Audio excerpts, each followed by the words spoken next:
Hello, and thanks for tuning in tonight to Answers for the Paranormal. We're glad you're with us. This is Bill Posey, and I'm your host for the broadcast tonight. And with me in his office over in Horsham, PA, is my co-host, Joe Marodi. How's it going tonight, Joe? It's going great, Bill. It's going great. Not enjoying the weather, though. The 50 to 60 mile an hour winds that have been banging my house all day and, affecting everything that's around us. And then we have some forecasted snow for this weekend. So, unfortunately, the parade that was scheduled for the global warming awareness, that had to be canceled because of snow. I'm sorry, I just had to get that in. I'd love to get shots in on the global warmers. Oh, I know. And, I saw that forecast up for the weekend, Joe, and I actually chuckled because it's just like, all right, it's supposed to be spring, but, here we are having to deal with another round of snow. And it's just been turned around completely backwards. We had a winter that we didn't really have anything, and now the spring. This is like what, storm number 6, something like that. Coming up, yeah. Hey, don't worry, Bill. If the global warmers are right, then we'll all be scorched soon enough. Okay. Yeah, that's. So let's enjoy the moderation while it lasts. Okay, before we're all scorched to death. All right. Well, again, we are Answers for the Paranormal. Our web address is www.answersfortheparanormal.org. So look us up on the net. Check us out. If you have a question or a comment you'd like to send to either Joe or myself, you'll find right there on our webpage our contact tab. If you click on that, you'll see 2 email addresses there. So first one is Joe at answersfortheparanormal.org and William at answersfortheparanormal.org. Shoot us off an email.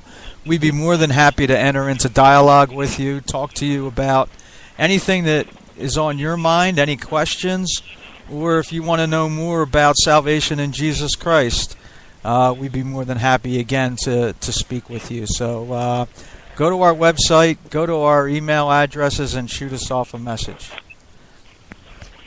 All right, tonight we've titled our broadcast "Forsaking the Occult for Life in Jesus Christ," and we have a great interview set up for tonight. So, Joe, why don't you introduce our guest for tonight?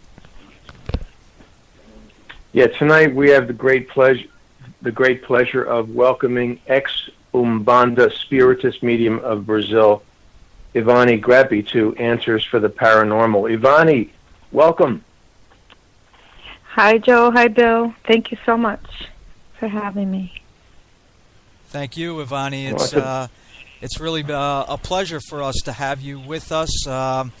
We've been excited about this ever since I read your testimony that you had posted on Facebook. I got in touch with Joe the next day, and I said, Joe, we have to have Ivani on because this is a powerful testimony about what Jesus Christ has done in saving you and your family. So we've been very eager to have you on. So thanks for coming on with us tonight. Thank you for having me. This is a blessing. Thank you. Yeah, amen. All right, Joe.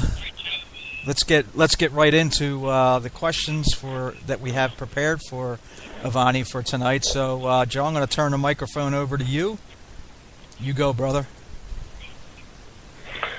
All right, Bill. Thank you very much. And Ivani, I have a lot of questions as a result of the testimony, your testimony that I read online. It's really a fascinating and a powerful testimony, and I would encourage all those listening now and who will listen later via the podcast to go and read Ivani's testimony, and she'll give out her information at the end of the program. But We have a lot of questions that we want to get to tonight because this is an area that really needs to be addressed, especially in light of what is going on in our world today, and Ivani can shed a lot of light on that. So, Ivani, let's get right into it. From your testimony, you state that your European ancestors brought occult beliefs and rituals to the New World.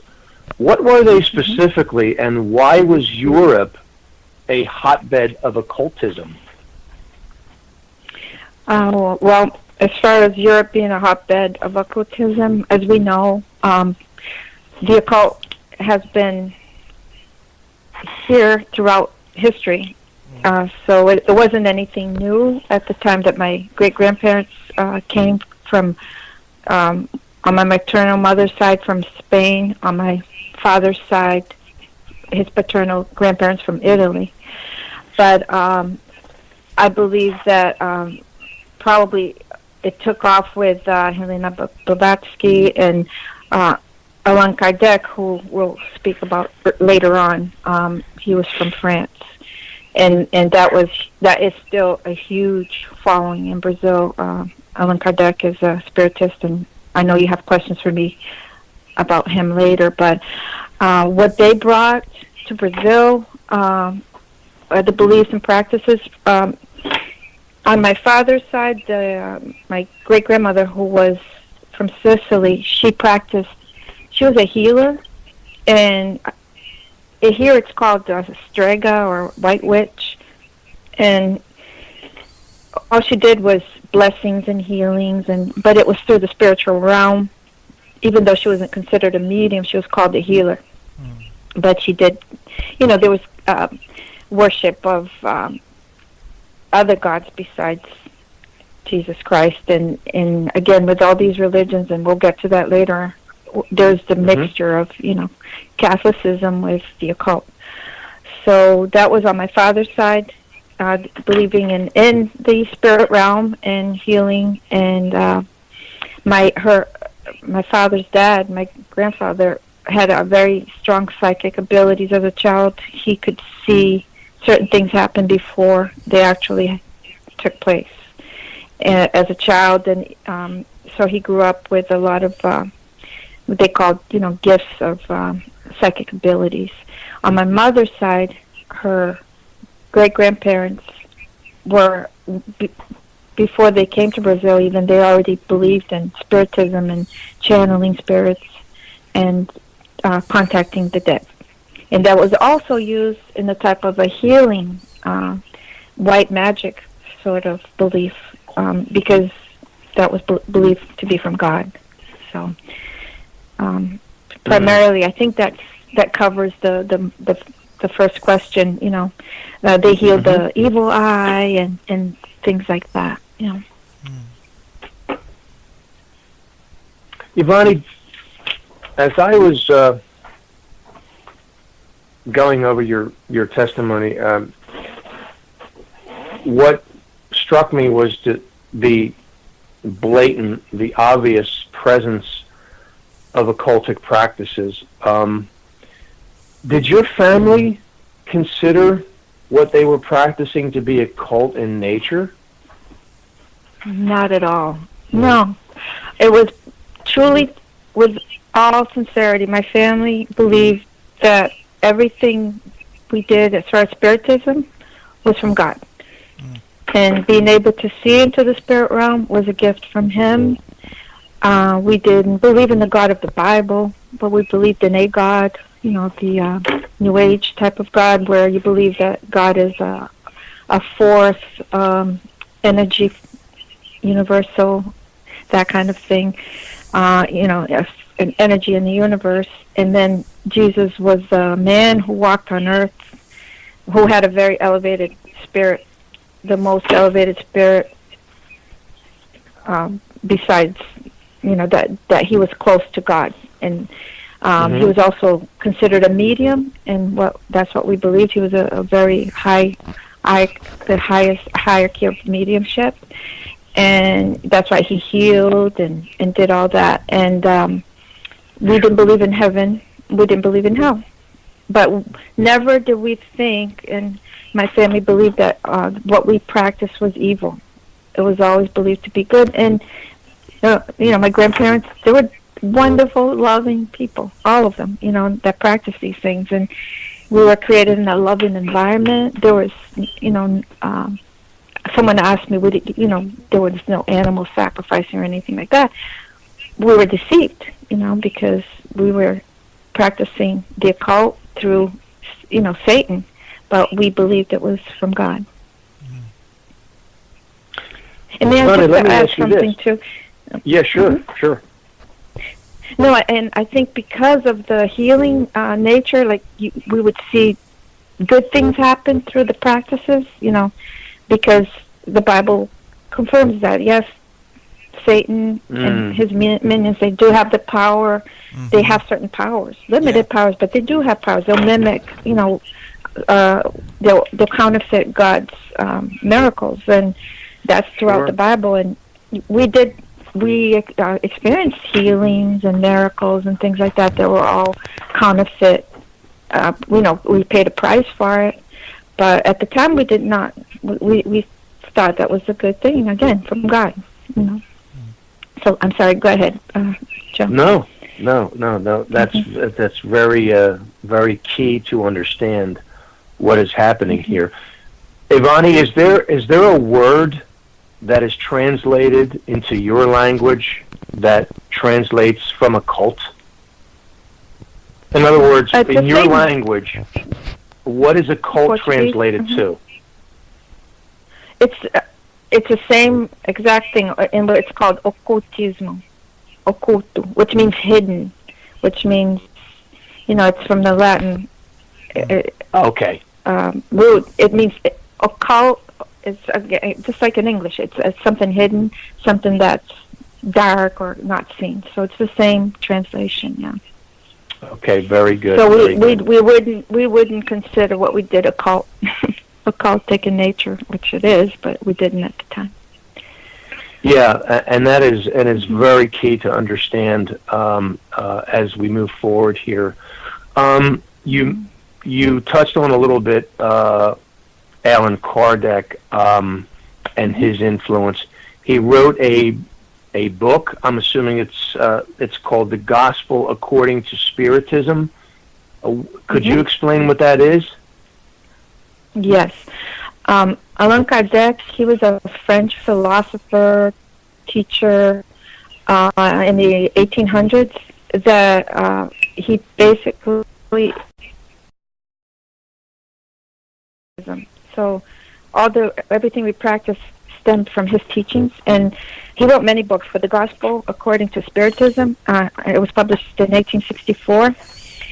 The main goal of this book is to take the teachings of Jesus and twist it into Kardec's own religious philosophies, and his goal was to demonstrate that actually Spiritism clarified and extended the teachings of Jesus, because what Kardec taught and teaches, because it's still very, very strong following in Brazil, is that the Christian Gospels were wrong and were not translated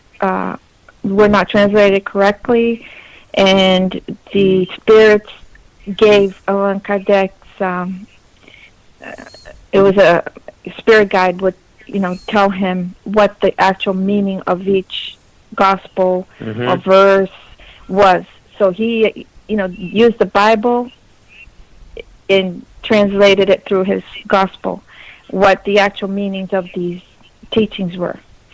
So it just kind of dissects the gospels to fit the spiritualism agenda. So, and only the elevated spirits actually knew what Jesus Christ meant to tell us. We don't know. The Bible is not correct.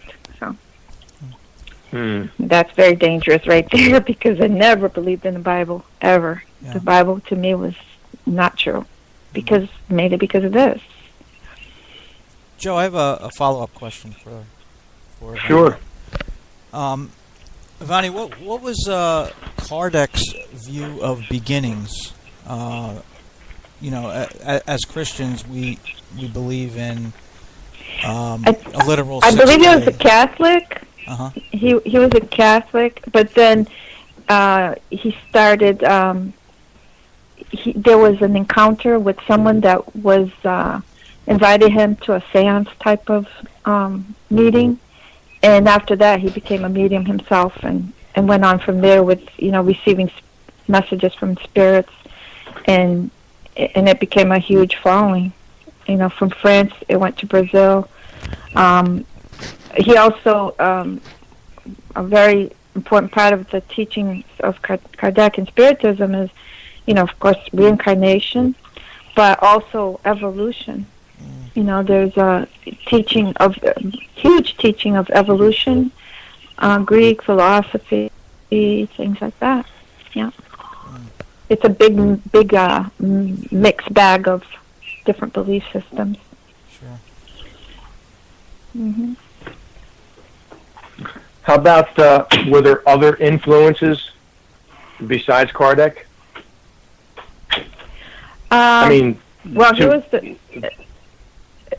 as far as what we believed, we grew up, my entire family practiced what we called, it's called white table, and this is before the Umbanda part, we'll get to that later, but the white table, which is Spiritism, which it was totally under Allan Kardec's teachings, so that was the main influence for myself and the rest of my family, because that's what we believed in reincarnation and what he taught about the Gospels, and the weekly meetings that were attended.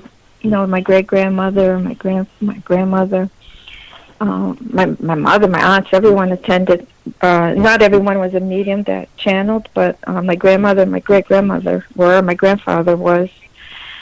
And then eventually I did too. But it was type of a seance environment where mediums sit around the table, and they have spirit guides that they channel. They become possessed by them. Here in America they say channeling. In Brazil we say a word that would basically translate to being possessed, but possession we think evil spirit. In Brazil, becoming possessed by a spirit, it was a spirit of light, or a spirit guide, and they would talk through the mediums and give messages, healings, and things like that, prayers, teachings. It was just like going to church. You would have the readings, the prayers, and then they would have the passes, healing passes. Has energy, just like a lot of the people are practicing now, and they just call it different things, Reiki and all the New Age stuff that people practice, thinking that it's all about energy. But where does the energy come from? Right. Just this energy is demonic energy, and people don't understand that. Yeah, Ivani, you talk about your culture in Brazil believing that possession is a result of spirit guides giving directions for life, and we'll probably get into this later on in the program, but it's not just Brazil; it's here in America today, and I think that you understand that as well as Bill. So that's why we're doing what we're doing tonight, because those sorts of beliefs have if they were concentrated at any one point in any one area geographically in the world, they have certainly spread throughout the world. So that is why we are doing what we're doing tonight, as a warning. Now, Ivani, you describe an experience you had at the age of 5. What was it, and why do you believe you endured this at such a young age? Right. In my testimony, I described at the age of 5 because that's the clearest memory that I have as a child. But I experienced this even younger from my mother and my dad. They tell me that, I always saw spirits. I always saw the spirit realm. So they believed it was from birth that I had what they called the gift. And why do I believe now as a Christian that this happened to me at such a young age? And again, this isn't, my story is not unique. It's not. There are many people with very, very similar testimonies, even here in the United States, and my family, all over the world. People have, children do have these experiences that I described. They're not unique, but I believe that I experienced these things because, as far as what God tells us in the Bible, that I do believe that there is generational curses, that things are passed down to your children. Mm-hmm. And until, that's broken through coming to Christ and being delivered and just not, and repenting from these practices. So yes, I think that it's a generational thing that was passed down from, I believe that, from generation to generation. 'Cause I don't know how far back it goes, but I can trace it back as far as my great grandparents. So that's over 100 years ago. So, way over 100 years. So, and their parents practiced it. So God only knows how many generations we were passing down, of these beliefs. So I believe that's why, I was and other children in my family also were attacked this way. Mm-hmm. Yeah, and when you talk about attacks, sometimes they turn physical, and I think one of the things that really grabs the attention of humanity is when people experience physical attacks, which you describe that you suffered by those that are called the Voltos, or shadow people. Yeah. Would you describe these physical attacks? Sure. The worst, Volto is what we call here, they say shadow people. So literally it looks like shadows that I saw all the time. And they would just, a lot, during the day, if I was with someone, it didn't bother me as much. I didn't feel as threatened because I would see these coming and going off and on throughout the day, even in school, even when we're playing outside. You would see the shadowy figures kind of coming and going through walls. A lot of times they kind of just hovered right behind you, which was scary because it was very close up. But the worst physical attack was, and when they're close enough, you have the that response where you get goosebumps and just chills, and the temperature may drop in a room. But the worst was being asleep as a child, and even as an adult, because it's terrifying for adults who experience this, never mind a little child. But it was a constant thing where I would be sleeping, and we slept, my sister and I slept in a open, like a pull-out couch in Brazil, because it was a one-bedroom home that we lived in. So it was almost a nightly thing where I would be fast asleep and just be awakened by a presence like hovering over me, and it's a very tangible evil sensation that just would, like, it's even hard to describe it, but what would happen is I experienced sleep paralysis. Mm-hmm. And I experienced that throughout my life until I was 38 years old and was delivered from this demonic, from being possessed. So what happened is I would wake up and I was scared to open my eyes, but that's the only thing I had movement were my eyes. I was able to open my eyes, blink, and kind of look around, but everything else was paralyzed. My entire body was paralyzed, and I wouldn't be able to speak. My vocal cords were also paralyzed, and I don't know if you've ever experienced. A lot of adults, a lot of people have that horrible experience once or a few times during their lifetime. Yeah, and you just feel you're just totally you have no control. You can't move, you can't speak, and you're at this entity's mercy. For maybe it was a few seconds, a couple minutes, but it felt like an eternity. And you feel like you're going to die, like it's going to kill you, because of the threatening. It was so evil, and so I, would struggle until I would break free, and the first thing would be a scream that would screech throughout the house. And my sister was used to it. She was younger than I was, and she would just hug me and just wait for Mom. And Mom would come, and in Brazil they always give sugar water to calm kids' nerves, and drink the sugar water, it'll be okay. And tomorrow you're going to go see, Grandma, she'll bless you, or we'll go to the Spiritus Center and they'll do a spiritual pass and get rid of the attachments, because we believed in attachments. We didn't believe these were demons. We believed that they were lower level spirits. And I think some of your questions will get to that later on and make more sense for the listeners. Ivani, that was... Oh, I'm sorry. And as far as the attacks, also, I'm sorry, Joe. Okay. I couldn't be, because I mentioned earlier, because I felt this presence around me all the time. I wasn't able to be alone in a room for almost.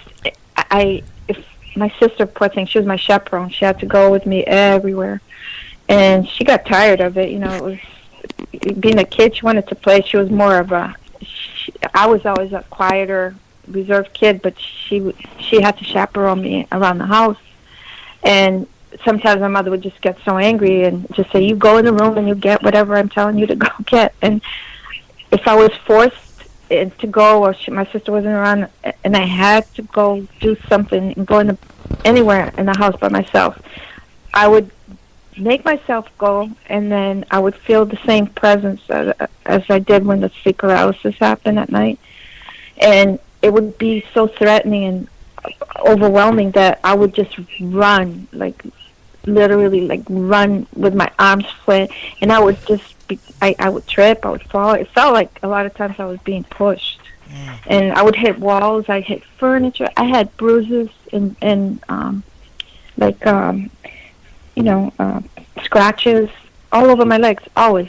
Growing up, my legs were always covered in bruises, my arms, always. And that was just part of my life. I was always running away from these things, always. Ivani, I have one question regarding your experiences with the shadow people. Were they always the same type of experience with the sleep paralysis, or at some point were there ever messages, whether they were verbal that you could hear or telepathic or anything like that? No, I had more telepathic as I got older. When I was little, it was just visual. And then as I started to get a little bit older, even like at 5, I was already getting some telepathic messages. I was getting almost, it was weird for a kid to go through that, where you could sense or read somebody's mind, or kind of sense something was going to happen before it happened. Things like that happened. But I didn't have the auditory, what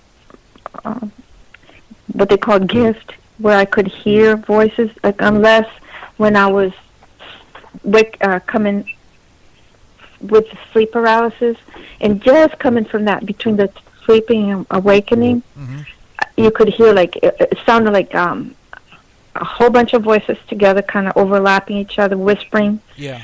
And it sounded like a whole bunch of insects, and it was terrifying to hear that. And as soon as I was awake, it would stop. But it was tons of voices just fluttering around, and that happened throughout my life. Even as an adult, I had that all. And sometimes I would pick up certain things, and as soon as I would be shocked awake with that, it would what were they saying? What was that? And kind of like it would just evaporate from my head, but it was so clear when I was between that sleep and awakened state. All these different voices. Yeah. I'm sorry, there was something else I think that you asked me about. Did you ask me if they were always the same, like as far as physical, the way they looked physically, or just the auditory part? Yeah, were the experiences always the same, or did they? No. On a regular basis, like a day to day, it was always the same. The vutus, the shadow people coming and going, the sleep paralysis and the fear, the threat of feeling like I was being attacked or chased or had somebody hovering behind me all the time. And it was like like I felt like these entities wanted to hurt me. And then when I was maybe 6 or 7, I did have my first awakened paralysis, just like sleep paralysis, but I was wide awake. That was the first time it happened, and it was at my great-grandmother's house. And I was very scared of, I don't know if you want me to tell you the story or not, but it's one of the stories in the testimony, because it was the entity, it was the first time I saw a spirit totally take human form, where I could see everything, the clothes, the buttons, not just a shadowy figure, but it was totally I thought it was a real person. I didn't know it was a spirit or a demon, looking like a man. Yeah. And I thought it was an actual man invading my grandmother's yard, my great-grandmother's yard.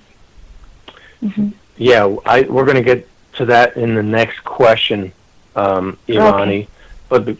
But before we do that, I have to ask a question based on what you've just said about sleep paralysis, and there's a reason for me asking this question, and I'll explain it after I ask it.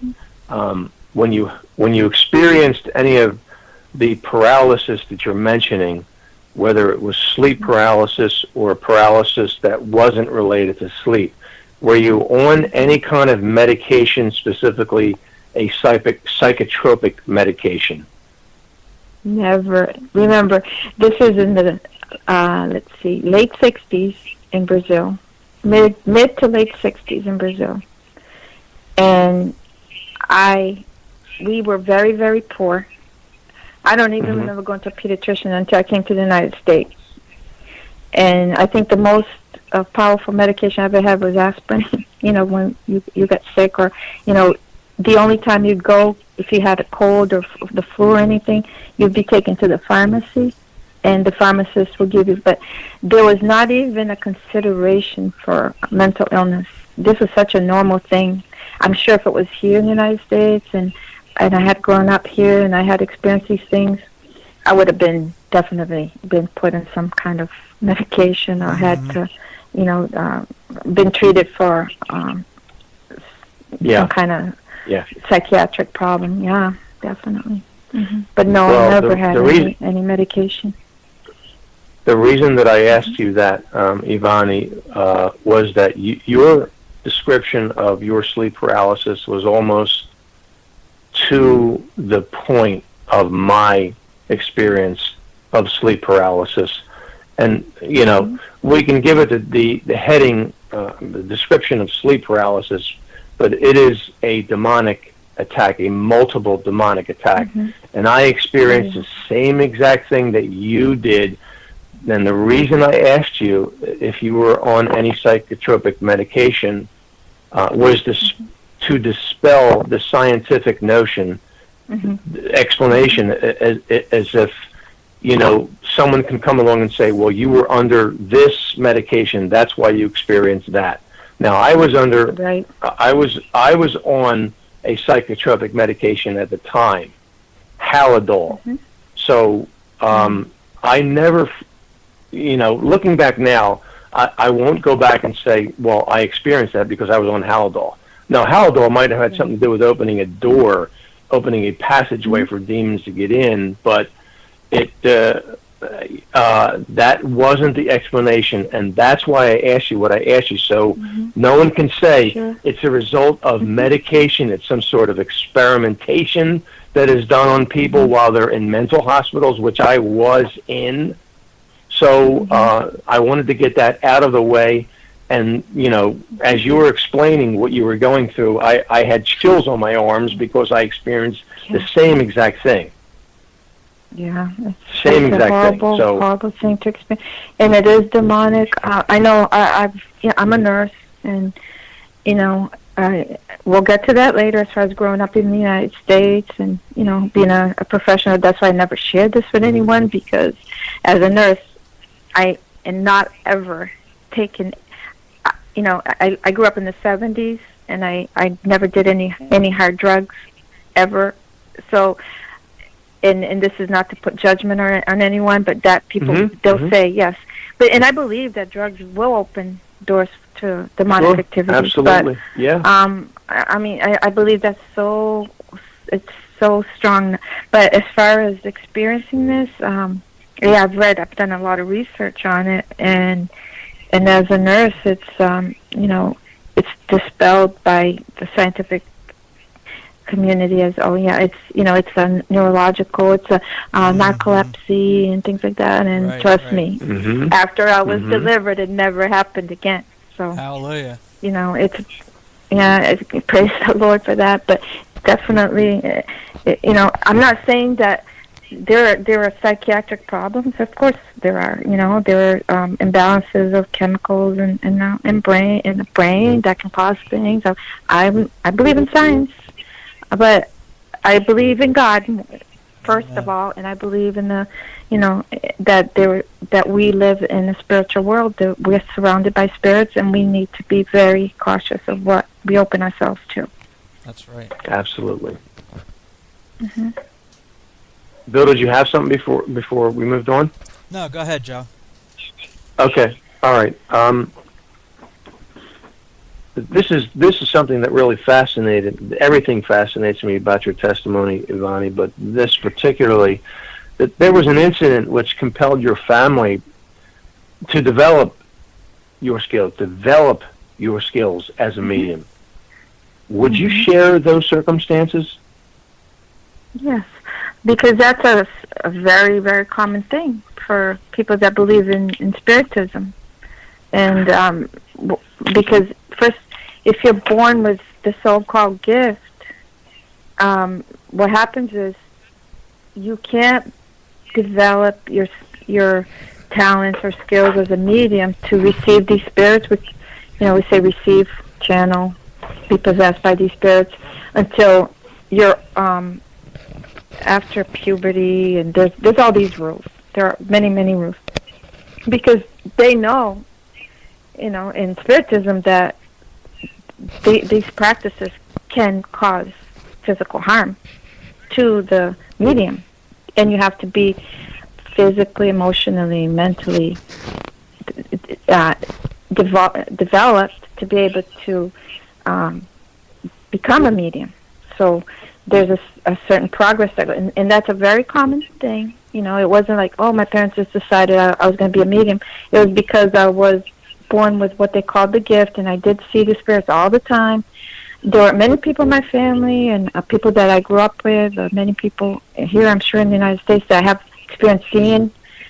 But with me, because it was a constant, everyday thing, and I felt like I had one foot in the spiritual realm, one foot in the, you know, in the physical, that I was, my trajectory in life was to become a medium. That's what God's will for me was, because He gave me the gift to help people. You know, it was always to do good things, to do good works.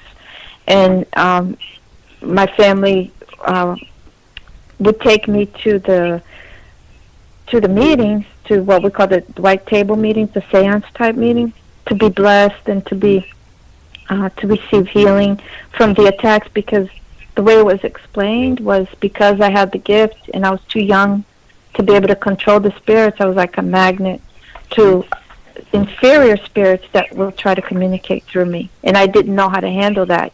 I didn't have the skills, and that's what developing as a medium would do. They would teach me how to be able to differentiate between a low-level spirit, a spirit guide, and then be able to channel and protect myself, and not allow any of the low-level, low-light, or lost spirit of dead people that were kind of wandering around looking for where to go, to come in and attack me, as just because it was like they told me they're not meaning to hurt you, they just wanted to communicate through you because you have the gift.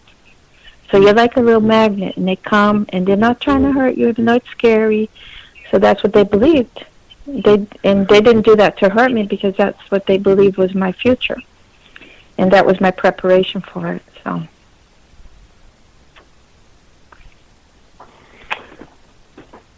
Now, Ivani, you explained that the attacks you suffered got worse as you grew older. Was there ever a point when your family thought that something might be wrong with the occult paths that they chose for themselves and for you? Never. No, because, again, it was a progression. It was like, I'm getting closer to the age where I'm going to be able to be trained as a medium.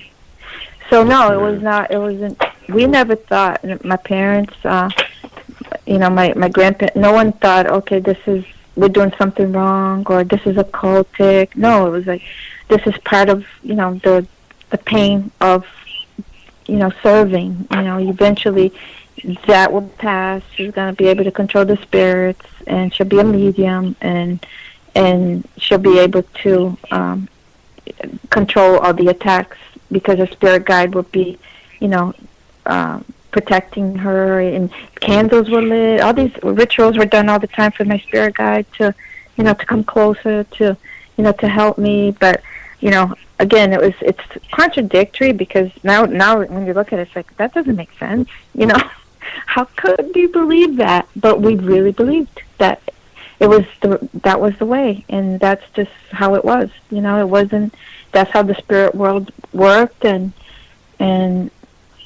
because I was so young, I would have to wait until I was older to be able to control the situation myself.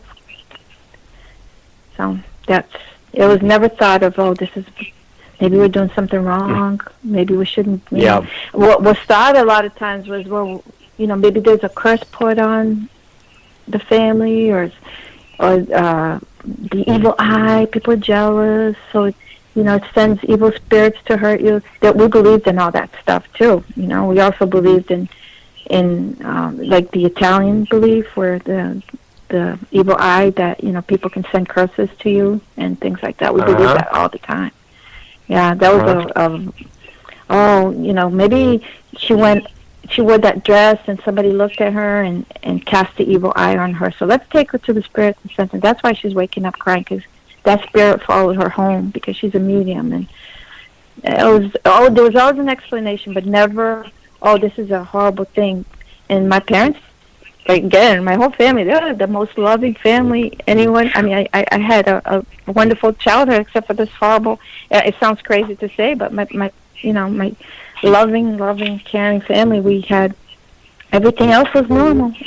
We watched TV, we played, we went on vacation, and my mother was a beautiful woman that was so loving to our kids. My father was hardworking, and we had this little poor house. We were poor, but we were always so clean, and she made our clothes, and so there's so much love always. We were happy, except I was miserable with this fear that was but it was like weird to tell you this, but it was like accepted. It's like, I was taught from as back as I can remember, this is what God meant for you, and it's going to get better. It's going to get better as you get older. You'll be able to control this.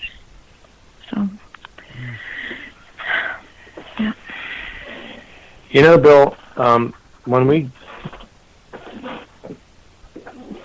do these interviews, it never ceases to amaze me that I hear something, and something that occurs to me, obviously through the leading of the Holy Spirit, that I hear, that just causes me to stop and say, My goodness, I've never seen that before. I've never really considered that before. I've never understood that before. What Ivani was just talking about, that the attacks that she suffered, and the things that would be perceived as negative that occurred to her, were seen not from her family as something that was a result of engaging in something that was evil, but it was a progression. And when you think of the Satan as a copycatter, how he mimics what the Almighty does and has done. You think of the sufferings that Jesus went through. Now, we understand that Jesus lived a perfect, sinless life, but look at everything that he suffered during his time on earth here. Look at what Paul and John suffered as a result of their obedience to what the Lord called them to do. Look at the sufferings that Paul went through and itemized at certain portions of Scripture as a result of serving the gospel and serving Jesus Christ. It's amazing how, as what Ivani is describing to me, is what they see as a normal progression towards something good as a result of things that are bad that are happening. It's fascinating to me to hear that, because to me it's just another obvious mimic of the way that God works and his servants. None of us, Bill, who serve the Lord will say that, you know what, when I came to Jesus Christ, my life got so great. I had all these things that I never had before, and I never suffered anything, and I did this and I did that.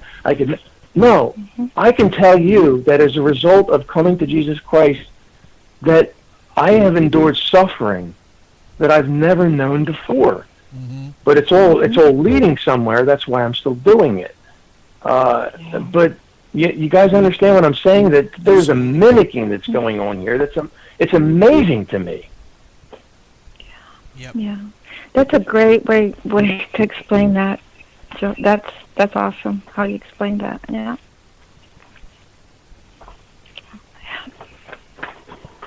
Now, if you and your family came to America in 1968 to live in Massachusetts, this is really fascinating. I mean, looking at where we are now. Now, you state that your beliefs back then were not something to discuss openly in American culture.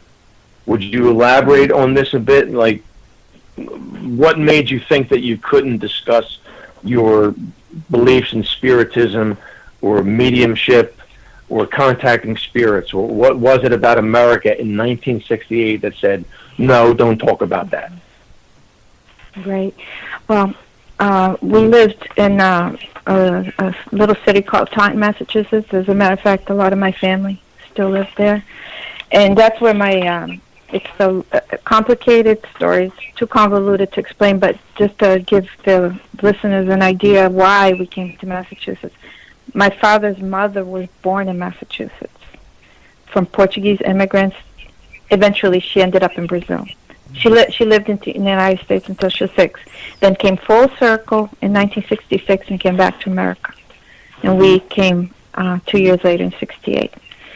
And her mother always remained in America. She was separated from my great-grandmother from after the age of, she was probably 8 or 9. And again, it's a long story, but she came back to the United States and we came to Massachusetts. Now, Taunton is a very tiny, it's a small city, and back then in the 60s, and this is 1968, where, America was experiencing the New Age revolution, we came right at that explosion of, the age of Aquarius and all that, and all the New Age stuff was coming out. However, remember, we did not speak one word of English. We came to live with my great-grandmother, who grew up in the United States, in a Portuguese, it was not a neighborhood, but the whole Massachusetts, Rhode Island, New England, they have a huge Portuguese population, so they're very Catholic. Of course, the Portuguese people are very Catholic, and so was my great-grandmother. She was Catholic, and when we mentioned a few times, barely mentioned some of the beliefs, they were shocked that you don't believe in that. That's not true. That's not real, and we don't talk about these things here in America because this is not. And I was 9 at the time, so going to school, and I remember all people talked about was going. They would go to church, to mass, Catholic, mostly Catholic. I didn't even know. I was never around that I remember to any evangelical Christians. They were all Catholics. And, we actually got into the Catholic culture for a little bit, for traditional purposes. We got First Communion in the United States. We had our confirmation, because that was part of our, the culture that we lived in. But there was no one that we knew in Massachusetts ever talked about spiritism, seances, channeling. No, and then we learned right away, you don't talk about this, because if you do, they're going to think you're, especially in school, don't ever tell anybody that you believe in these things, because, they can take you to a doctor and think you're crazy because these things aren't real. Mm-hmm. And we knew they were real, so we just kept our mouths shut. We didn't share it with anybody. And I felt sorry, like being a little girl, and I lived here until I was 14. I actually felt sorry for people because I thought they didn't know what was going on. And they were being deceived. I thought they don't know that there's a spiritual world, and they don't know what that they can actually have these powers or communicate with these people. But there were programs on TV back then. I mean, there always were, that I remember that dealt with, but it was in a comedy type of thing, Bewitched, things like that. Which we thought was really cute.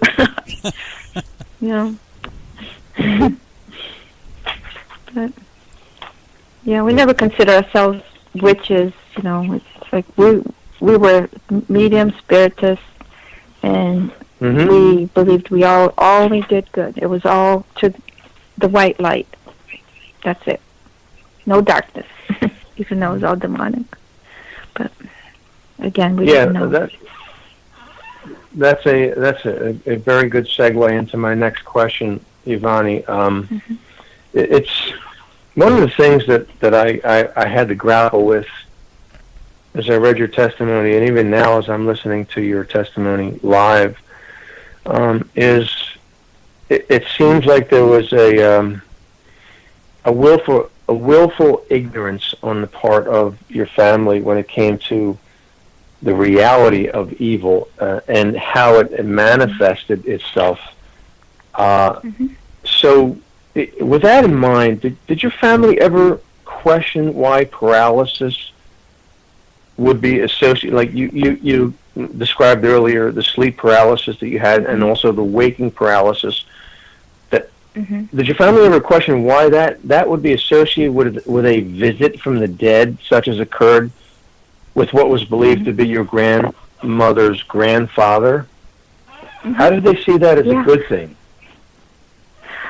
Again, when I think back, and I even writing my testimony, I was like, this is insane.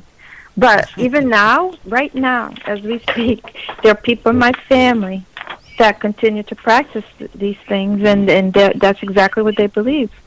That it's a good. And now, once you come to Christ, and those scales fall off your eyes, because Satan will blind you to the point that everything makes sense. All his lies make sense. And there's justification for everything. So you're so blinded that everything that's evil looks good. It's just, and you're repelled, literally repelled by anything that's truly from God. Because I can tell you right now, until the age of 38, I don't remember one person witnessing to me. Wow. And I'm not saying that it's because nobody ever tried. It's because the few people that did, I never allowed it to even come close to evangelism because I was repelled by anything that had to do with Christianity. Mm-hmm. So, and that's, I believe that's the demonic stronghold that they have.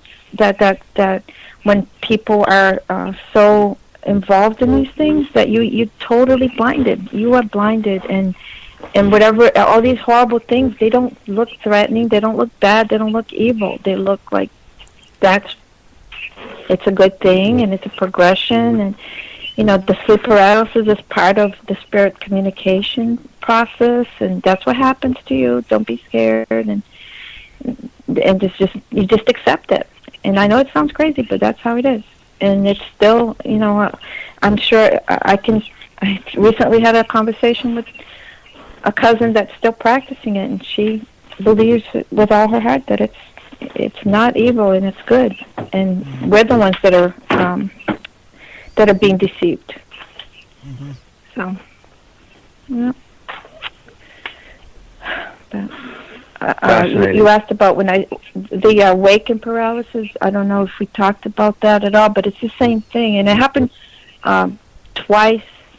That was as a child that I was awake and I saw an entity that looked very human-like, and I couldn't move, I couldn't talk until the entity left or disappeared.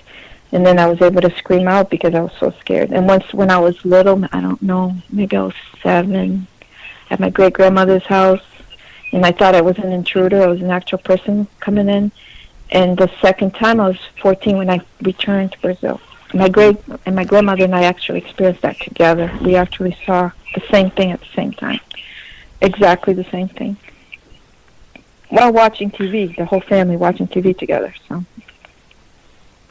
And yeah, well, that's why I asked that question. Is the fact that it could almost be understood or explained while you're sleeping that these physical attacks would lead to some sort of paralysis. But when in what you described in your waking paralysis was a vision of the sighting of a human form. So that's what led me to question how your family's culture could link an actual, you see a human being that was later determined to be your grandmother's grandfather. But at the same time, when you're seeing this, you're paralyzed, and I'm thinking to myself, how can they not see that as something? If it's a good thing, and your grandmother's grandfather is coming back to see you for some reason, why are you paralyzed? Yeah. So I can't answer that. Why it was considered a good thing. It was considered a normal thing. And I guess you can also put paralysis. This paralysis was a trance. But during this trance, it was a trance, and I was totally paralyzed during the trance. So, it's just part of being able to see the spirit realm. And again, I wasn't at the second time because it only happened twice that I was paralyzed awake. And the way I understand it is that, there's such a strong energy in the room that you go into this trance, you're paralyzed, and you're supposed to be receiving a message from that spirit, but because I was still not prepared, that's why my grandmother was angry with me when I was 14 because of my reaction. I was crying and I was afraid still. That by that time I should have understood what was going on. I should have allowed the spirit to communicate to me, but I was too scared, and I basically scared the spirit away, or he turned away in anger because I wasn't willing to listen to what he was trying to tell me. Even though I still couldn't audibly. There was no auditory ability at all. It was all gesturing, and I can still see that. It was just very weird. It was an old man, and she said it was my grandfather. He was just coming to ask us for prayer, and in your reaction, you need to respect the spirit world, And so, what do? I don't know what to do. And I had just returned from the United States after being away for 5 years, So I was old enough at that time to begin developing as a medium. because of course I was 14. I had gone through all, I was mature to the point that that was a good age to start training. So. Right. So now you're back in Brazil, and you're invited by your aunts to join them at the Umbanda Spirit Center. Now, this is a tremendous shift in your life. Would you describe what this is, what happens at their Umbanda services, and how this all affected your life? Yes. Okay, so as I had mentioned earlier, my family always practiced white table, seance type of healing meetings where you channeled spirit guides. And some of the spirit guides they channel could be, and not just departed souls, like a doctor or a family member. It could also be an Indian guide. So they did also, even in the white table, they did receive some spirit guides that were godlike, But in Umbanda, my aunts had recently joined, and just to put a perspective on this, my grandmother was so angry because she thought we shouldn't. It's just like any religion that you have, you're Catholic all your life, and then somebody becomes a Christian, and they don't believe in certain things that you believe as a Catholic, and your family gets angry because you're breaking that mold. So it was the same thing with my grandmother. Don't go to Umbanda because Umbanda has a lot of. They also worship evil, And I thought, I'm going to go. I want to see what this is all about. My aunts were going, and they were happy. So they took me to it was a small building like a house where the church temple is where the meeting was held, and most Umbanda temples is similar to the description I have in my testimony, which is an open room, a huge room where there's usually the floor is cement. It could be dirt floor, but there's a big altar with all the gods. Umbanda worships gods. And just to backtrack a little bit, Umbanda came from Africa to Brazil by the African slaves. They brought this to Brazil. So I don't know if you want me to ask anything before I move on with the Umbanda. Yeah, sure. Go ahead. Okay. So the slaves brought this to Brazil that worship these spirits. And the spirit guides were, they each represented a certain element. It could be like the sea, a waterfall, the forest. It could be thunder.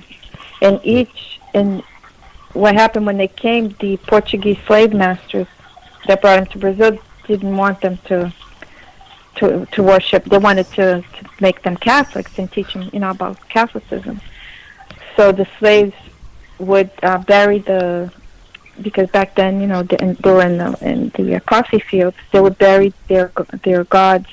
They'll make statues of each god that represented each different element, and they would bury them under the altar where the slaves had to worship the Catholic saints, and they would bow down to the altar, and the slave masters thinking that they were bound to the Catholic saints, but they're actually worshiping their own gods that were buried on the ground. So each saint eventually was connected to one of their gods. So Iemanjá, which is the sea goddess, was connected to the Virgin Mary. There's Saint Anthony that's connected to. Each saint would be connected to a different god. So anyway, the temple has drums, one on each side. All the gods are set up on this altar, candles, and all the mediums wear white clothes and beads representing their spirit guides, the color, because each guide has a color. And it's pretty to look at. You have all these flowers and colors and music and drumming, and it's very,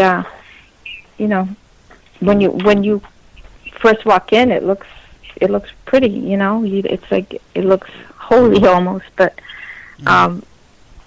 what happens is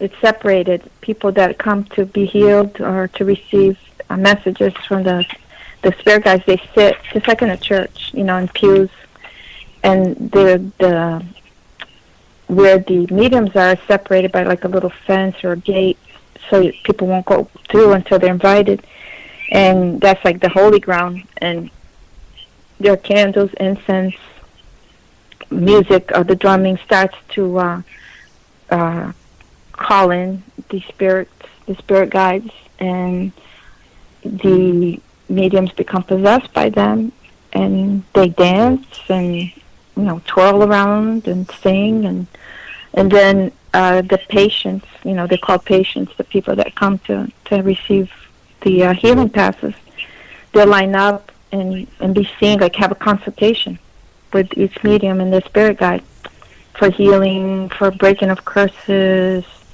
for financial help, and they would say, oh, go home and light this candle for this god, go offer some flowers for this god, or give perfume or some alcohol or cigars.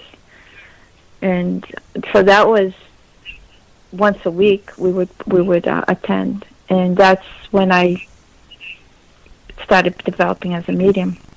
And I was told by the main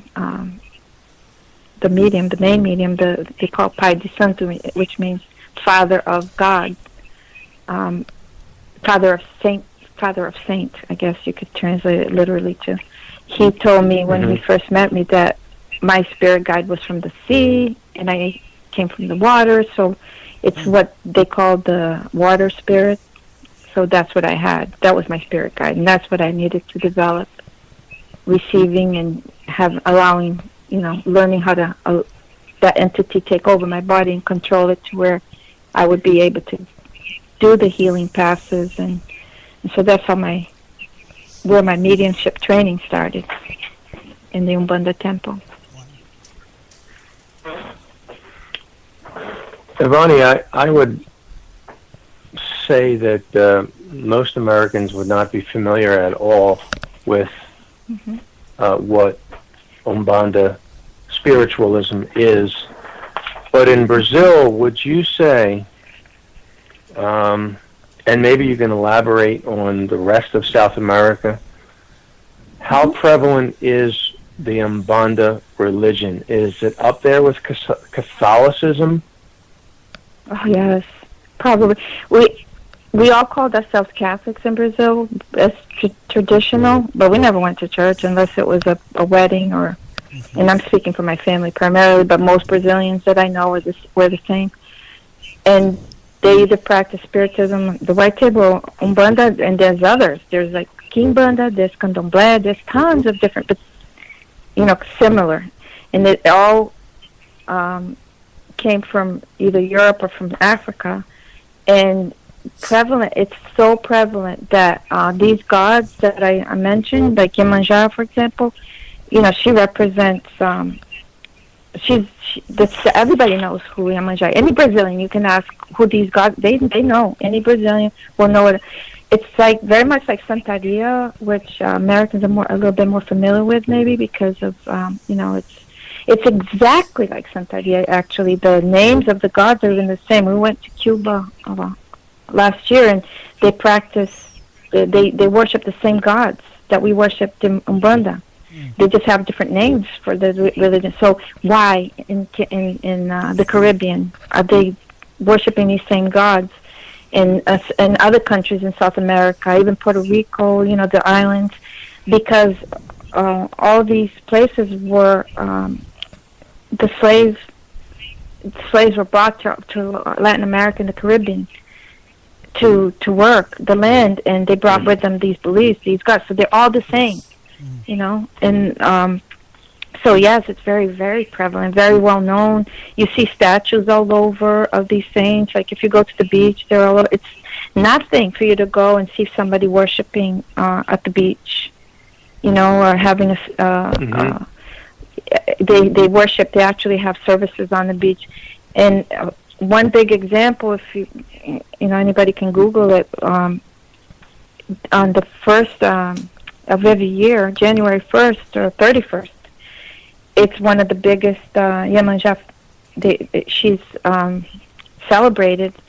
So in places like Rio de Janeiro, Copacabana, the entire beach for miles will be lit up with candles and people worshiping her and dancing and making offerings to her for a good year. So they'll give her perfume, flowers. So the beach will be lit with candles and flowers and little boats with offerings of perfume and combs and mirrors and things like that to her. This is done like now, right now. This is not something that people did, hundreds of years ago. It's like if you go this year to Rio de Janeiro, and it's not just in Rio, it's everywhere in Brazil. And I'm sure the Caribbean countries do the same thing too. Mhm. Yeah. Let's talk a little bit about America today, Ivani. Describe the differences from 1975 when you returned to America to the present when it comes to this culture's participation in occult beliefs and practices. How did we get to where we are now? I scratch my head because even 21 years ago, it was already becoming more. But I remember, 21 years ago when I became a Christian, it wasn't as prevalent as it is now. It's just exploding. And I believe there are many reasons for it, but I truly believe that one of the main reasons it's so popular is because of Hollywood just glamorizing it. And almost every other show on TV, every other movie, if you look at the programs on TV, there's so little programs that don't have some kind of occult theme to it. Mm-hmm. And if it doesn't, there'll be something within the program that will bring in, like a lot of these reality shows. They'll have people, these movie stars, they'll speak about, I did saging, smudging, like, I'm going to sell my house, and, this house, it's cursed. I'm going to do and these people in Hollywood, they do all these occult stuff openly in the New Age, and it's all considered, alternative medicine, and it's all related to spiritism, to occult, to demonic, influences. I think it's since the 60s, the New Age movement, the Age of Aquarius, the spirituality beliefs spread, and it's been it's in schools, social circles, and all over TV, all over movies, and people love it. I think that just it's very seductive, to especially children. They sell Ouija boards as a game for kids. That's a portal for demons to come into your house, and it just breaks my heart that people just don't realize what they're doing. And I feel like America has taken this in as an entertainment thing, go see a medium, and it's just the fascination with, being able to connect, and these demons are so deceiving that, imagine you lose a loved one, and you see so many Christians go talk to a medium because they feel like they can they really can communicate to someone they love that was gone, because that medium was able to say, like these mediums on TV, you have such and such a thing inside your drawer, or she liked that color, she wore this perfume, or he smoked that cigar, whatever, that nobody would know randomly. Right. And how do they know this? Because the demons are there. They've been here since the beginning of time, and they follow us everywhere. And they'll lie, and they'll and for Christians to fall for that is so dangerous. And another thing, also, I believe, and I think that I'm sure that you guys have a lot to say about that as well. Christians, that the church barely touches on. Very rarely will a pastor teach about yoga or any of these practices. This is not good because it's connected to other belief systems. Yeah. It's not a joke, and for these pastors, they don't preach this. They don't teach people about. It's our responsibility, but I think that you go to church also to you have a pastor to teach and to that's why they're pastors. To help the flock go the right path. But people are just falling off cliffs. Following these wrong teachings. Mm-hmm. And again, I don't think these people do it because they're evil or because they mean harm. They do it because it's enticing and it's real. Yeah. Bill, how much time do we have left? We have about 15 minutes, Joe. 15? 15, yes. Okay. What are you thinking at this point? Are we going to slice this into 2 shows, or are we going to try to? Yeah, I think we should slice it into 2 shows. There's just so much here. We haven't even gotten into the part where Ivani gets delivered. So I don't think we're going to get the best to that. part, right, Bill? Yeah, that's right. Amen. So yes, I totally agree, Joe. That we need to get a second show for this. Right, I agree. So, how do you want to handle the last 15 minutes, brother? Well, actually, let's do this. Let's take a few minutes here and let's pray. Joe, maybe you can go first, Ivani, and then I'll wrap up, and then we'll give out Ivani's contact information, and then we'll prepare for part 2 next week. Mm-hmm. Sound good? Thanks, Bill. Yeah, I think that's a great idea. Great idea. Okay. Yeah, okay. All right. Father in heaven, thank you for this time tonight. Thank you for the interview with Ivani. Thank you for her testimony. Thank you for the work that you've accomplished in her life, for the countless numbers of lives that have been affected by her testimony,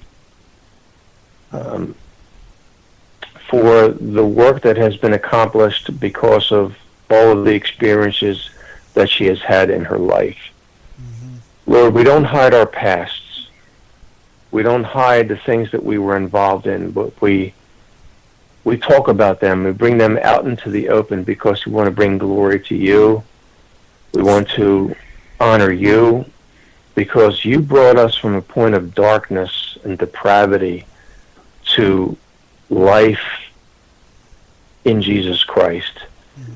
You brought us from darkness to light and from death to life. And Lord, we want to celebrate that. And everything that we do, everything that we talk about when we go onto the radio, when we write down our testimonies on the internet, on blogs, is a celebration of what you've done in our lives. It is a time to give thanks for such a great, merciful, and gracious God that, in the midst of our darkness and our depravity and our evil, you drew us out of that. We heard your call. We followed. And by your grace and your mercy, you saved us. And now, Lord, as a result of that, we want to do the same for others. We want to be a part of their drawing out of darkness. And for those who are listening tonight, who may be caught up in the occult, who may be enticed and in the middle of all the occultic dealings that Ivani explained tonight, we are trusting that you're going to draw them out of that, Father, as a result of tonight, and you're going to continue to work in their lives. So it was with great, great praise and thanks that we give to you for having Ivani on tonight. And we look forward to the second part of our interview with her, and it has just been an eye-opening experience for Bill and myself tonight, and I'm sure for those listening. So, Lord, all we can do is fall down to our knees and give thanks to the one who has drawn us out of such a thick and evil darkness into the great grace and light and forgiveness and love of Jesus Christ, who gives life to those who will receive it. Thank you, Lord, in Jesus' name. Amen. Amen. Amen. Thank you, Heavenly Father. I thank you for Bill, for Joe, for the faithfulness in this program. I pray for all the listeners. I pray for anyone that is involved in the occult in any way, that Jesus Christ will reveal the occult nature of the demonic spirits that are deceiving in any action. It can be as little. It looks small, but it's big for God, because nothing that's occult in nature is from God. I just pray that the Lord opens their eyes and that they reach out to Him and ask Him to show them the truth, the way, and the life. I thank you, Father, for this opportunity to share my testimony. I praise you. I thank you for your mercifulness, for your love, for your grace. We don't deserve your love, but you've come and you've rescued us and all of us, and I just praise you every day for this, Father God. Amen. For the last 21 years, Lord, thank you. Thank you for your mercifulness in all our lives. And I pray that the same for anyone out there that's listening that hasn't reached out, for Lord Jesus to please touch anyone that's lost and bring them to your heart, Father. In the name of Jesus, I pray and I thank you again. Amen. Amen. Amen. Amen. Father God, I rejoice tonight with my brother Joe and my sister Ivani, and give you thanks and praise for the opportunity to come onto the air tonight to talk about these things that are close to your heart. You make it clear in your word that in Deuteronomy 18 specifically, Father,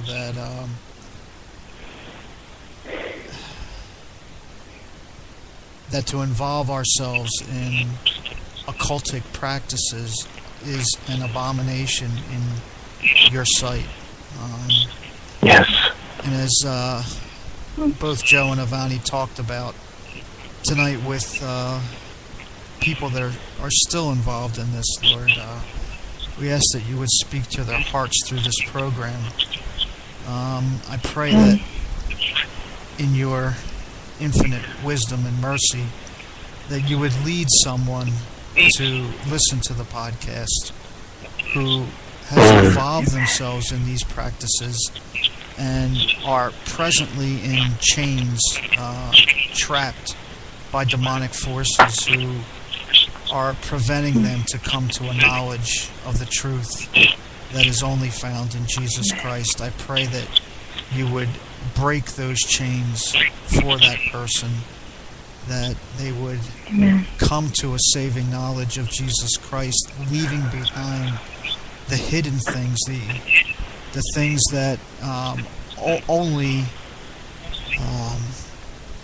break your heart, and that you would lead that person to Christ. For it is only in Christ that there is freedom. It's only in Him that we find restoration with you, completeness. I pray that you would lead that that one to be a voice, as Ivani is, for the gospel of Jesus Christ. That Yes. for what you have accomplished in their lives, they would forever praise you. Yes. And Lord, I give you thanks for what you did in Ivani's life 21 years ago, what you did in Joe's life 20 years ago, and in mine as well 20 years ago, leading us out of darkness and into the light and life that is in Jesus Christ. Thank you, Lord. We look forward to next week when we will be with our sister again. And Father, I pray that you prepare hearts to hear the second part of her testimony, and that they would be so moved to bow the knee, repent, and come to you. And we'll give you the thanks in Jesus' name. Amen. Amen, Bill. Amen. Thank you.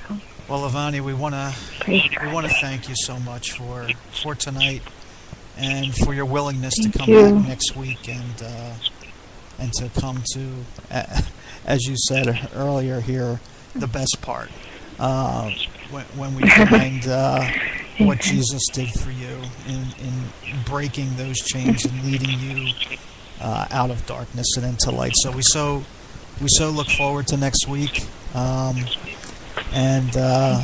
thank you. We'll be in contact during the week. Okay. Okay, Bill. It was such an honor and a pleasure, and I'm just so grateful to God for this opportunity. You know, it's just God is an awesome God. Yes, He is. He loves us all, so He wants to save us all. So. Amen. Ivani, could you? Amen. Thank you, Ivani. Thank you. Go ahead, Bill. Yes. I'm sorry. Could you give out your contact information, how someone would be able to read your testimony on the internet? Yes, and before, real quick, I just want to say I pray all the time for Laura Maxwell and her ministry, because she was she was a greatly used instrument in my life to encourage me to write the testimony, because I was very, and she just inspired me with her own testimony. Yes. And Mark Hanneman also was always such a support for me throughout this past year and a half, maybe almost 2 years that it took me to write it. So I just, pray for them. I know that you know them, and they're just wonderful servants of the Lord, and I just pray for their ministry. So, yes, my contact is Ivani Greppi. It's I-V as in Victor, A-N as in Nancy, I, G-R-E-P as in Paul, P again, I, .wordpress.com. IvaniGreppi.wordpress.com. And my testimony is there, and it's also in Laura Maxwell's site, which is OurSpiritualQuest.com. Wonderful. And I think those are the best two places to find it right now. Mm-hmm. Very good. Well, again, Ivani, thank you so much, and thank you, and thanks for bringing Laura and Mark's name into this, because they're dear friends of ours, brothers and sisters in Christ, and we value them so much, and we're thankful for them for being a support for you. To be able to write your testimony out, and as I stated in the beginning of the broadcast, such a powerful testimony. It's one that I strongly urge everyone who can access that on the internet to go there and read it, because it will certainly bless their souls. Amen. Thank you, Bill. Thank you, Joe. All right, so, good night, sister. We'll catch up with you next week. Ivani, enjoy the rest of your night, and thanks for being with us here on Answers for the Paranormal. Thank you. God bless both of you and your ministry. God bless you too. Thank you, Ivani. Amen. Good night. Amen. Bye-bye. Bye.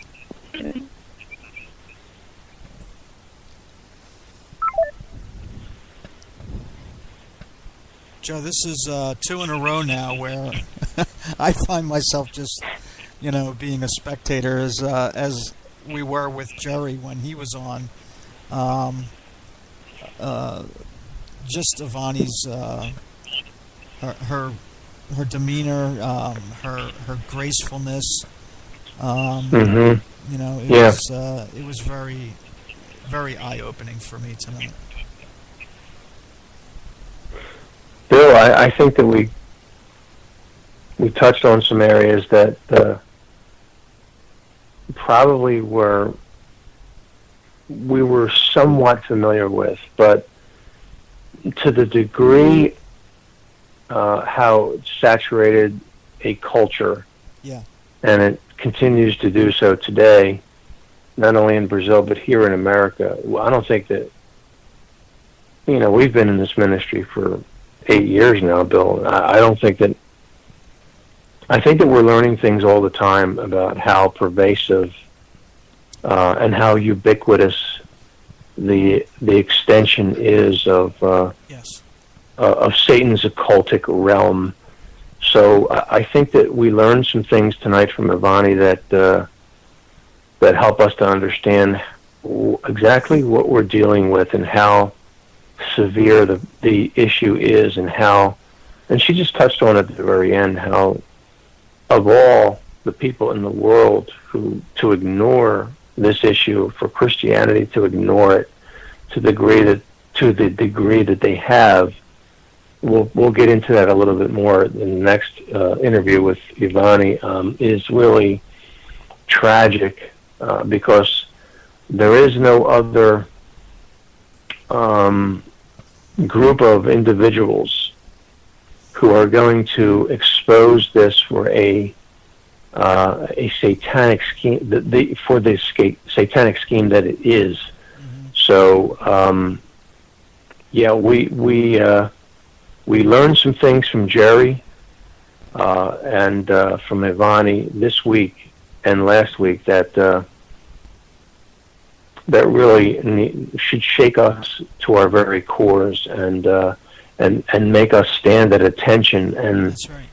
And if you're a believer, listening to these programs, what it ought to do it ought to compel you. It ought to give you boldness to go out into your own sphere of influence, mm-hmm.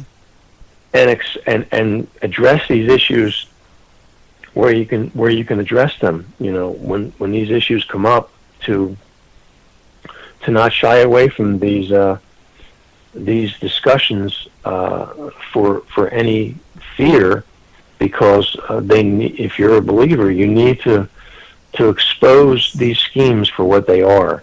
Amen. And again, the reality is that they are so pervasive, they are so ubiquitous, they are reaching children, as Ivani touched on tonight. Yes. They are reaching young adults. They are reaching middle-aged adults. They're reaching senior citizens. There is no group of individuals, there is no demographic that is not affected by the occult.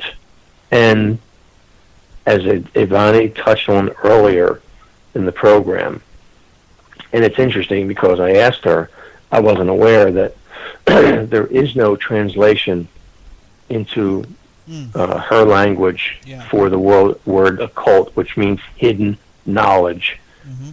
So it's out there in the open. It's kind of an oxymoron, hidden out there in the open. Please, folks, come back and listen to the second part of our interview with Ivani, as she will finish out the first portion and then get into the area where she actually experiences her deliverance from the grip of these demons, and is brought into a saving knowledge of Jesus Christ by a faithful pastor from Brazil. So yes. really fascinating tonight, Bill. Yeah, it was. You know, Joe, you used the word severe a couple minutes back, and I don't think that we can be any more clear than that about how severe it has become in our culture. The occult practices, and Ivani touched on it. You know, it's in all kinds of programming. You know, we've seen it in the Super Bowl halftime shows. You know, and dare I say, in our children's programming.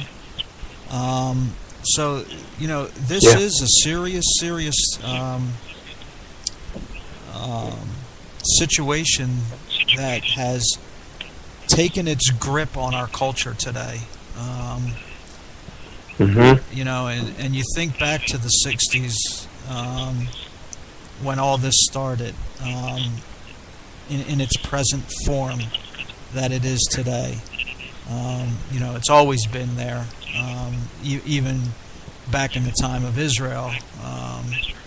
You know, the surrounding nations were all practicing these things, but to the degree that present day new age spiritualism,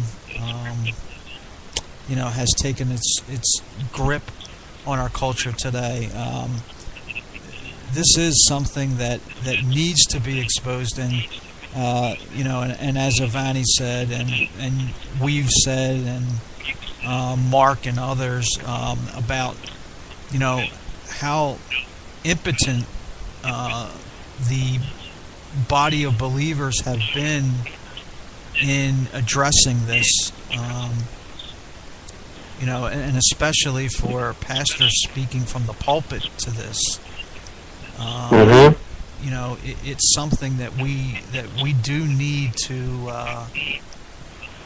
engage ourselves in exposing it, and you know, it's a lot of it's subtle in so many ways, Joe. You know, and I fear as though, you know, many Christians have fallen into the trap as well, and I think Jerry brought that up last week in saying that, you know, that Christians are starting to conform themselves to the culture instead of the other way around, transforming, as Romans 12:1-2 talk about, you know, by the renewing of our minds, and that's really where it's at, Joe. You know, we as Christians need to be on the forefront of this battle and not succumb to the war that's going on, not shrink back from it. And you know, Bill, the interesting thing is about the occult. Again, it means hidden knowledge. Sometimes it's not so hidden. Sometimes it's it's right there in the open for us to see.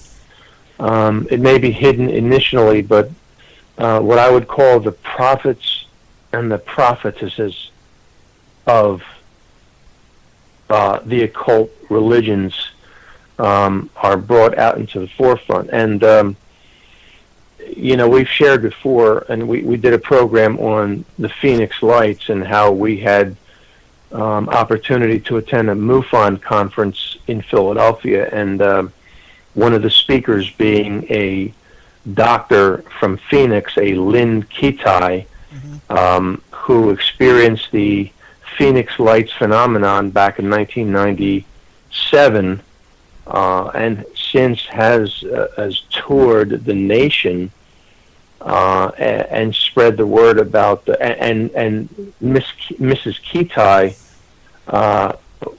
used the exact same words that Ivani used tonight.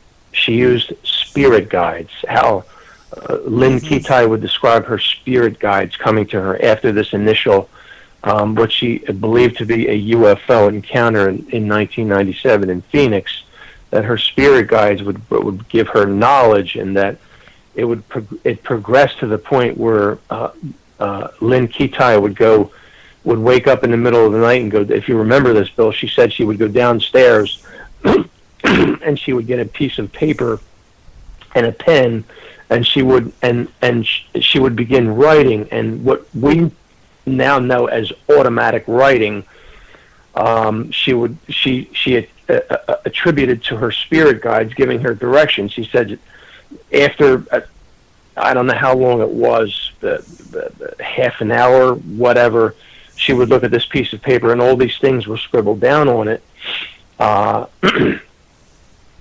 And what we understand now, coming from that as to be a demonic manifestation in the form of aliens, which then transformed into spirit guides, and then took the form of Lynn Kitai's mother appearing to her in photographs.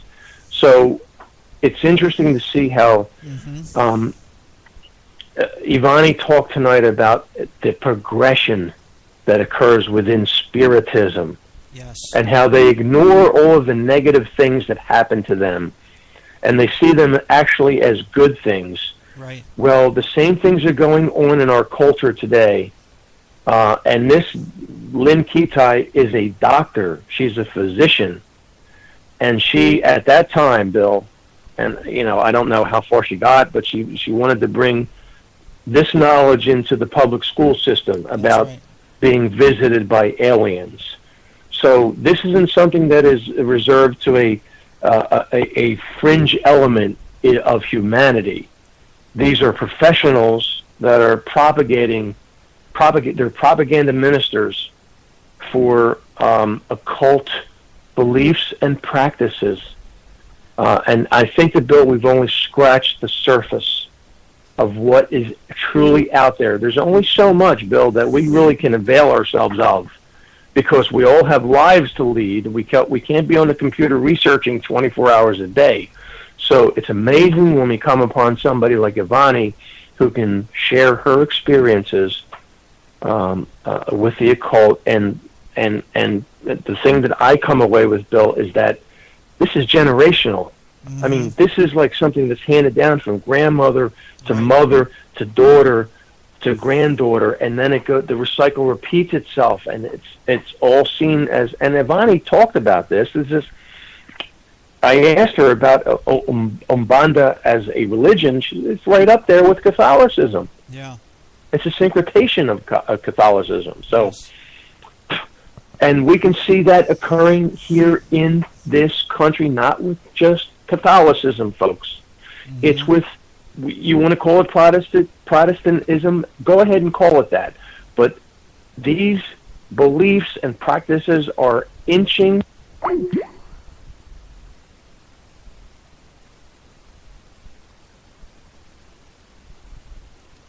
Joe?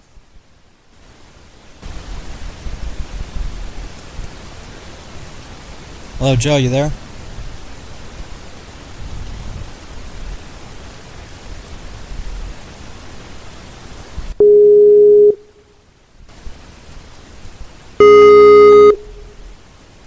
Try and get Joe back.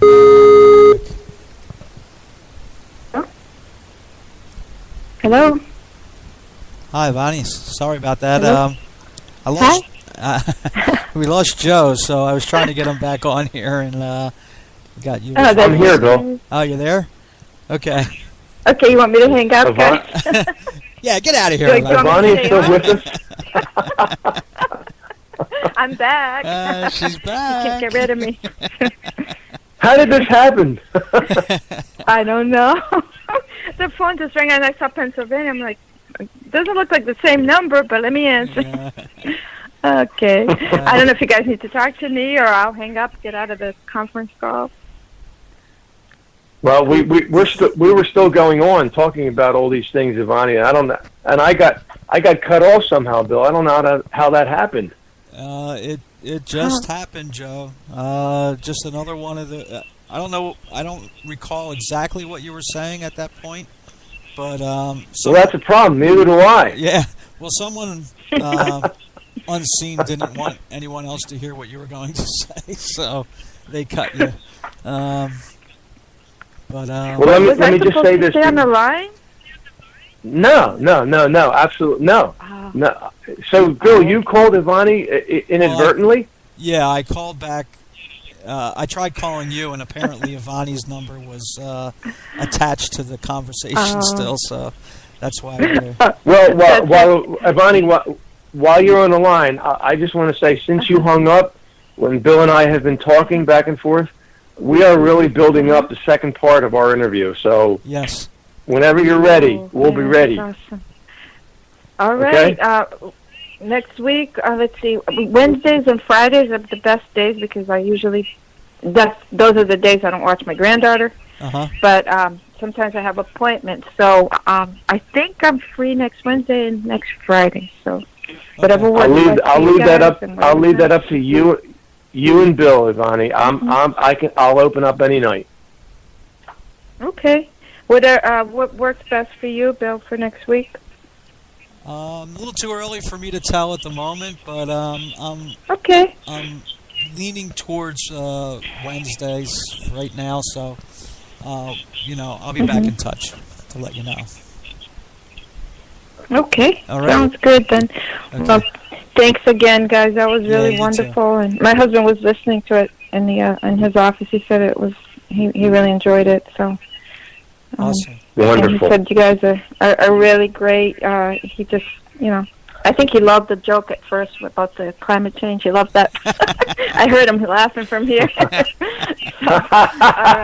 All right, we'll come up with more of those for next week. Thanks,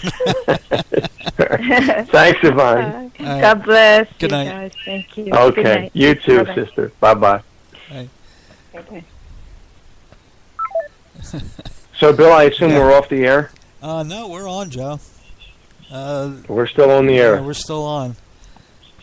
Okay. You were getting to a good point there regarding Lynn Kitai, but I can't, for the life of me, remember exactly what you were saying at that point. But well, you know what? Neither can I, Bill. That's what happens, I guess, when you get to my age. Yeah. You just you get on a roll, and then you get somebody cuts the feet out from under you, and then darn it, you just don't remember where you were. That's so, right. No, I think in all sincerity, we were just talking about how serious this issue is, and how it has permeated our lives. I think you were talking about how it has wormed its way in. The occult has wormed its way in not almost. It's demonically into mainstream America, where really, Bill, if you think about it, if you don't go along with certain things, you're seen as an oddball. Really, if you question things, you're seen as like someone like you're not progressive. You're old-fashioned. You've got problems. Maybe you have mental problems. If if you think that there's such a thing as heaven and hell, maybe you have mental problems. If you believe in such things as the cross, that there's such a thing as sin and a penalty for sin, maybe you need help. If you believe that there's anything wrong with spirit guides, or I think that's where we left off with Lynn Kitai. Yeah, you're right. Out there in Arizona. And I was talking about how it progressed. Mm-hmm. That's exactly where I left off. She got to the point where she touched on every paranormal subject under the sun that she was personally involved with. Right. So it's not just confined to the Brazilian culture or the South American culture. It has gone full force. It's full blown into American culture, and Ivani touched on this, that it's got its way. Perhaps it started through Hollywood, through the entertainment industry, and it's been mainstreamed. It's absolutely been mainstreamed.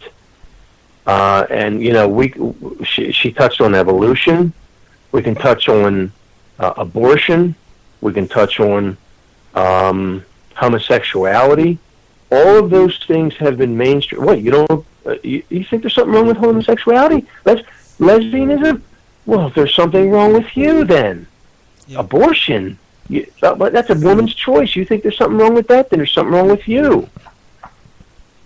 You know, it's the mainstreaming of satanic realities that have taken a hold of our culture, Bill, and it's manifested in so many different ways. You know, we just scratched the surface tonight. So, you know, as a result of Ivani's testimony and Jerry Blaze's testimony and those interviews, you and I will probably do a show on our own and touch on all the things that weren't touched on. Yes. So, I mean, you know, as we were asking questions to Ivani, I had to bite my tongue because I kept looking at the clock, saying, you know, I'm only up to such and such a question. We have to kind of get through these. You know, I don't like doing it like that. So, yeah, there's a lot that's left out that I know needs to get to be addressed. So, that's where we're doing a second part with Jerry, a second part with Ivani, and then subsequent programs with just you and myself. So, you know, I just want to thank everybody for listening tonight. Yes. Hanging in there. And we look forward to the second part of those interviews. Yes, we certainly do. And that's a good lead-in, Joe, to announcing for our next broadcast, which will be Saturday night, this coming Saturday. What is that, Joe? April 7th? It's April. That's all I know. April. So this coming Saturday night, April the 7th at 7:30, we'll be on again with Jerry Blaze in part 2 of our interview with him. And if you listen to part 1, you'll definitely want to be tuned in for part 2, because that was an explosive interview we had with our brother Jerry regarding his involvement with Satanism and how he was delivered out of that by Jesus Christ. So you'll want to tune in again on Saturday night to hear the second part of the interview with Jerry. So with that, Joe, thanks again for tonight. Excellent job in leading the discussion, and look forward again to being with you on Saturday. Thank you, brother. Thank Ivani again, and yeah, man, I can't wait. All right, great. Well, thanks again for tuning in tonight to Answers for the Paranormal, and we'll catch you again on the weekend. Good night, everyone, and have a great day tomorrow. Night, Joe. Good night, brother. God bless to all listening. Yes, amen.